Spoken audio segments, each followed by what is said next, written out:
Welcome to Washington in Focus. I'm Brett Davis. Joining me today is the Center Square's Eastern Washington reporter, Timothy Schumann. You recently authored a story headlined, Washington State Holds $62.5 million Emergency Carbon Credit Auction. So a special auction was recently held from what is called the Allowance Price Containment Reserve, which is a separate pool of allowances made available when prices at the quarterly auction level exceed a certain price. This is apart from the two regular quarterly auctions held so far this year. Can you tell us about this special auction and what's it supposed to do? So the goal of the Allowance Price Containment Reserve, as stated in the statute that implements it, is to contain the price of the auction, contain the price of the credits, keep them from going too high. So it's actually quite complicated and nuanced. The Allowance Price Containment Reserve isn't a reserve in the traditional sense. Like you would think of a reserve as like a reserve tank of fuel is excess, or Right. A capital reserve is money that you have set aside that isn't within the budget that you could spend if you need to.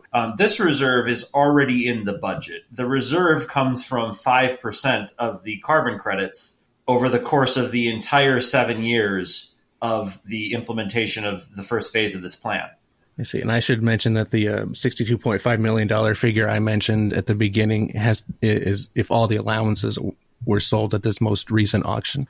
Correct. And that $62.5 million is split equally between two tranches. There's a lower price tranche, which I believe is like $55-ish, and the higher price, which is around $66. And because this is a sealed envelope, no bid auction, essentially what entities are doing is they're just putting in a number of shares that they want. And any number of entities, once they're registered and have gone through the process with the state, can put in any number of bids.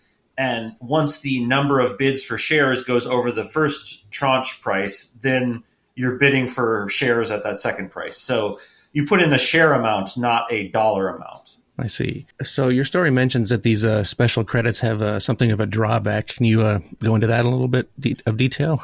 Yeah, so one thing about the Allowance Price Containment Reserve credits is that they are unable to be used for anything but compliance. And so the way that the law is set up, the purpose of this law ostensibly is to reduce carbon emissions, which the method that they've chosen to do that is by increasing carbon prices via this tax. Part of the way that they want to reduce carbon emissions, though, is by allowing companies to invest in technologies that reduce carbon, reclaim carbon, et cetera. And one of those methods is via trading these carbon shares on an open market. These Allowance Price Containment Reserve credits are only able to be used by companies that emit carbon, i.e. polluting companies, within Washington state for compliance, i.e. the purpose of polluting. I see. And I guess there's something of a speculation in this because the first compliance deadline isn't until November 1, 2024.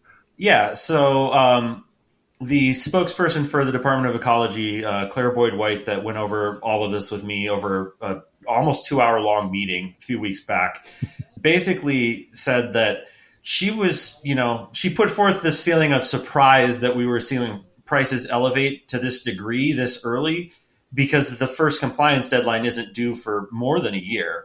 And, there's no telling right now how much of this price is speculative versus how much of this price is companies that are actually needing it for emission purposes, and they're hedging their bottom line. They're essentially saying, like, we're going to stockpile now because we're not sure what our emissions quotas are going to be at by the time these deadlines come due. But as she pointed out, it's only 30% of the year prior's emissions that are due on November 1st, 2024. So 30% of your carbon emissions are due in your compliance account on November 1st, 2024 for the year 2023. All right. And she also mentioned something else that could possibly help bring prices down, which would be something called linkage, integrating Washington's carbon credit market into other places such as California or even the Canadian province of Quebec. Yeah, and I had much more in depth to add to that article about linkage because we talked extensively about it, but I simplified it to it's a long way off because ultimately that's kind of what she settled on is there's a lot of interlocal, interstate, international agreements that need to be hammered out on the legalese that, as we can see from these carbon credit pricings, result in tens, if not hundreds of millions of dollars changing hands. So when, money like that's involved, everyone wants to make sure their T's are crossed and their I's are dotted. And so when will the results from this auction be made available? The results from this auction are due a week after the auction took place, which was Wednesday, July 9th, and I believe they're due Wednesday, July 16th as preliminary results. And then a week after that, the final payment is due, and you will get the actual dollar amount that actually went through, because until the money's in the bank, even the government doesn't want to count it. All right. Well, thank you so much for keeping us updated on this. I'm sure there's more to come. Listeners can keep up with this story and more at thecentersquare.com. For Timothy Schumann, this is Brett Davis. Please subscribe, and thanks for listening.